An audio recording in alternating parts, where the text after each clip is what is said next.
খাৰুপেটীয়া আৰক্ষী থানাৰ সমীপৰ এখন ঘৰত গো হত্যা কেন্দ্ৰ কৰি তীব্ৰ প্ৰতিক্ৰিয়াৰ সৃষ্টি হৈছে। জানিব পৰা মতে খাৰুপেটীয়া নেতাজী নগৰৰ বাসিন্দা আব্দুৰ ৰফিকে ইছলাম ধৰ্মৰ নীতি মানি সন্তানৰ আকিকা হিচাপে দুটা গো হত্যা কৰে। উল্লেখ্য যে বাউণ্ডেৰী ৱালৰ ভিতৰত গো হত্যা কৰা বুলি জানিবলৈ দিয়ে আব্দুৰ ৰফিকৰ পৰিয়ালে। স্থানীয় হিন্দু লোকে খাৰুপেটীয়া আৰক্ষীক অৱগত কৰাত আৰক্ষীৰ এটা দল আব্দুৰ ৰফিকৰ ঘৰত অভিযান চলাই গো মাংস জব্দ কৰাৰ লগতে আব্দুৰ ৰফিকক আটক কৰে। ঘটনা সন্দৰ্ভত 7টাকৈ হিন্দু সংগঠনে খাৰুপেটীয়া আৰক্ষী থানাত আব্দুৰ ৰফিকৰ বিৰুদ্ধে এজাহাৰ দাখিল কৰে। খাৰুপেটীয়া আৰক্ষীয়ে পশু চিকিৎসকৰ জৰিয়তে গো মাংসখিনি পৰীক্ষা কৰাৰ লগতে তদন্ত অব্যাহত ৰাখিছে। উক্ত ঘটনাক কেন্দ্ৰ কৰি তীব্ৰ প্ৰতিক্ৰিয়া অব্যাহত আছে।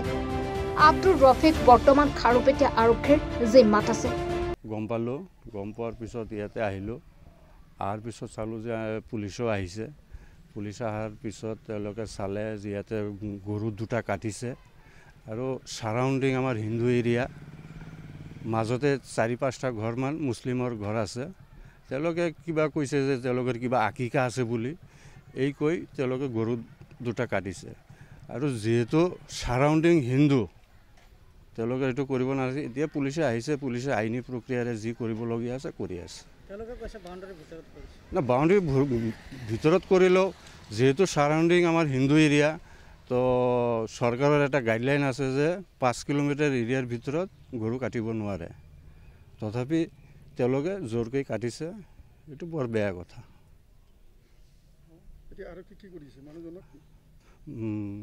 ঘৰৰ গৰাকীক থানাত লৈ গৈছে আৰু বাকী যিখিনি আছে তেওঁলোকে কৈছে যে চিজ কৰিব বুলি, তদন্ত কৰি আছে আৰু আইনী প্ৰক্ৰিয়াৰে যি হয় পুলিচে কৰিব। এইটো খাৰুপেটীয়াৰ পৰা খৈবৰ মণ্ডলৰ ৰিপৰ্ট, এনি ভাৰত 24।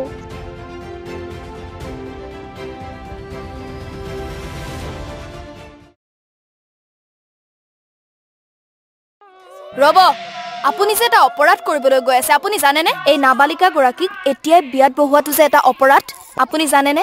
অপৰাধ কেনেকৈ? মোৰ ছোৱালী, মোৰ কথা। তুমি যিয়েই নোকোৱা ভূঞা, 18 বছৰৰ তলৰ যিকোনো কন্যা সন্তানৰ বিয়া দিলেই আইনগতভাৱে এক দণ্ডনীয় অপৰাধ। বিয়া দিয়াজন যিমান দায়ী, বিয়া পতাজনো সমানে দায়ী।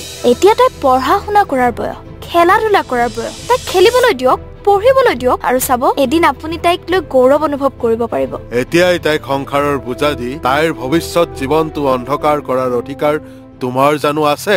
মোৰ ভুল হৈ গ'ল মাজনী, মোক ক্ষমা কৰিবা। শিক্ষা ল'ৰা ছোৱালী উভয়ৰে প্ৰাপ্য আৰু অধিকাৰ। আপোনাৰ কন্যা সন্তানক তাইৰ এই প্ৰাপ্যৰ পৰা বঞ্চিত নকৰাব। বাল্য বিবাহ ভাৰতীয় আইনৰ দ্বাৰা বিহিত এক দণ্ডনীয় অপৰাধ। এনে অপৰাধ কৰি আপোনাৰ কন্যা সন্তানৰ ভৱিষ্যত অন্ধকাৰৰ মাজলৈ ঠেলি নিদিব।